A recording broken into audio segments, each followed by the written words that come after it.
বিরাট সুসংবাদ, অন্নপূর্ণা ভাণ্ডার চালু হচ্ছে। বিরাট দুঃসংবাদ, এই মাসে লক্ষ্মীর ভাণ্ডার বন্ধ হয়ে গেছে।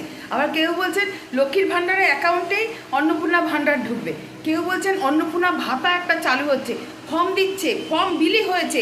মানে চারিদিকে নানান কথা। লক্ষ্মীর ভাণ্ডার সবাই পাবে না, অথচ সবাই পেয়েছে। অন্নপূর্ণা ভাণ্ডার সেটাও নাকি সবাই পাবে না, অথচ আমরা কিন্তু ওই সকালবেলায় ভোরবেলায় বিছানা বসেই মোবাইলটার দিকে এরকম করে খবর সংগ্রহ করছি, সবাই করছেন যে 3,000 টাকা ঢুকবে, এটা বিশাল ব্যাপার একটা। তারপরে একটুখানি পরেই দেখবো দুঃসংবাদ সুসংবাদ, দুঃসংবাদ সুসংবাদ। আমরা তো মানে কনফিউশনের মধ্যে পড়ে যাচ্ছি। আপনারা কি শপথ গ্রহণ অনুষ্ঠানে ছিলেন? এই আমরা যারা এই সমস্ত পোস্টগুলো করি কেউ তো ছিলেন না। তাহলে যখন চালু হবে, যখন যা হবে সেই পর্যন্ত তো ওয়েট করতে দেবেন। তার আগে আপনারা এমনভাবে প্রথমে খবরটা দিচ্ছেন যে আমি ভাবছি, সবাই ভাবছে যে কনফার্ম খবরটা মানে হচ্ছে, কিন্তু আসলে কাজকলা আসলে কিছুই না। আসলে যখন হবে তখনই হবে। শুধু শুধু আমাদের চোখ খারাপ করে আর এই প্রেশার বাড়িয়ে আপনাদের কোনো লাভ নেই।